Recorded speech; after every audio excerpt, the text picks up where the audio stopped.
ರಸ್ತೆ ಸುರಕ್ಷತೆ ಬಗ್ಗೆ ಸ್ವತಃ ತಾವೇ ರೇಡಿಯಂ ಸ್ಟಿಕ್ಕರ್ ಹಚ್ಚುವ ಮೂಲಕ ಅರಿವು ಮೂಡಿಸಿದ ಸಿಪಿಐ ನಾಗರಾಜ್ ಮಾಡಳ್ಳಿ.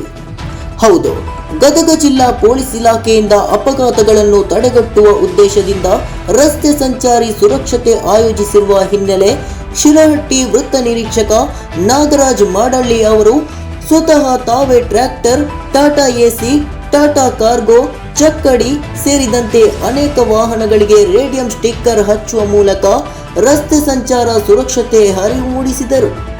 ರಾತ್ರಿ ಹೊತ್ತು ಅಪಘಾತಗಳನ್ನು ಹೆಚ್ಚು ಸಂಭವಿಸದಂತೆ ಮುಂದೆ ಹೋಗುವ ವಾಹನಗಳಿಗೆ ಹಿಂದೆ ಬರುವ ವಾಹನಗಳ ಲೈಟಿನ ಬೆಳಕಿಗೆ ರೇಡಿಯಂ ಬೆಳಕಿನಿಂದ ಹೊಡೆಯುತ್ತದೆ.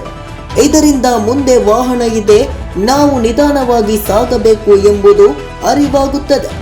ಇದರಿಂದ ರಸ್ತೆ ವಾಹನ ಅಪಘಾತಗಳನ್ನು ತಡೆಗಟ್ಟಬಹುದು ಎಂಬುದೇ ಈ ರಸ್ತೆ ಸಂಚಾರಿ ಸುರಕ್ಷತೆಯ ಉದ್ದೇಶವಾಗಿದೆ. ಎಲ್ಲ ವಾಹನ ಚಾಲಕರು ಪೊಲೀಸ್ ಇಲಾಖೆಯೊಂದಿಗೆ ಸಹಕರಿಸಬೇಕು ಎಂದು ಸಿಪಿಐ ನಾಗರಾಜ್ ಮಾಡಳ್ಳಿ ಅವರು ತಿಳಿಸಿದರು. ವೀರನಾಡ್ ಪಾದ್, NKSD4 ನ್ಯೂಸ್, ಲಕ್ಷ್ಮೇಶ್ವರ.